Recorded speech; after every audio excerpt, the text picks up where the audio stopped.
So I'm at the stage of actually bringing my ideas to life and building and putting together the set. So I've been creating samples today for painting because I'm going to be painting the doors.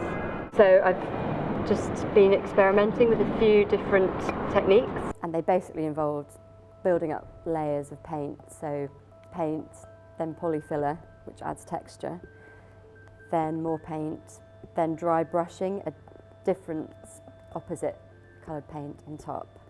This is polyfiller, which I've been applying layers of to make the paint look a bit thicker. As much as I've said this is going to be expressive and experimental when I do them, it's good to do samples just to see what works, what doesn't work. I kind of need to step back and have a look at them now it's been a couple of days. Boxes needed to be made because I had very specific heights that were needed, and they need to be at the level of a desk because when they're quite frequently throughout the play they're turned into a desk. So they needed to be 70 centimetres, which was kind of the average desk height. The puppet is really impressive at the moment. I'm really impressed with how it's turned out.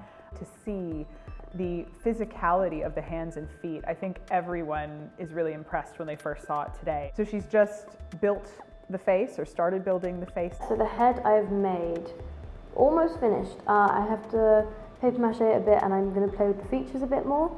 I really wanted to take prominent features from both the actors and squish them into the old lady's face. So I've taken one from each actor, as opposed to trying to completely merge their faces. So I have taken the really high cheekbones from her and the heavy eyebrow from him, and then I've put those together. So now the old lady, she has her own face and an aged face, but she has like prominent high cheekbones and a furrowed brow. We've just done our transitions yesterday.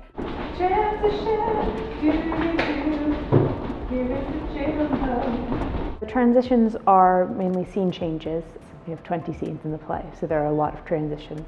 Scene changes also depend on who's moving everything. Sometimes it's crew, so you'll have 4 to 6 crew members who do all the scene changes. In this case, it's mainly the cast, although I will come on and be doing scene changes as well. The cast have been fantastic with the scene changes. We're having a lot of fun yesterday, just sort of going through and figuring out how everything should work and how long it was going to take. I think these transitions are going to be really interesting because we've got the composer who will be creating music to underscore our transitions. So we've got Tom Rackham doing our sound design. Everything he's going to be doing is going to be putting together the whole show using musical elements and themes for each character. The vibe I'm getting from the script is like, make it like film music and then make it just messed up as it goes on, using the production side of things. So kind of keep the music the same, but then start adding in like all sorts of like. So Tom will be developing a soundscape to go along with the script and the lighting cues that we've got. So the main feel of the music of the play is we're going for strings, which is quite a naturalistic, humanistic sound. I think what I like about strings is that they're, really close to the human voice, and I feel like that's what the afterlife would sound like. And also, I think they're just really flexible in terms of what they can portray. So I feel like they can be sinister and they can be soft. Catherine had a great idea in one of the rehearsals that she wanted to signify the characters' change of mind and their realizations through chimes in the soundscape.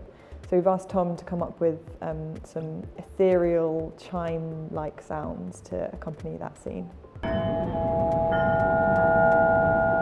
Yeah. Or do we want like a higher pitch? So this week's been great. Everything's coming together in that last week we kind of did blocking and we got the general feel of the show, and this week has been very specific. So looking at the transitions, putting everything together, and well, next we have tech.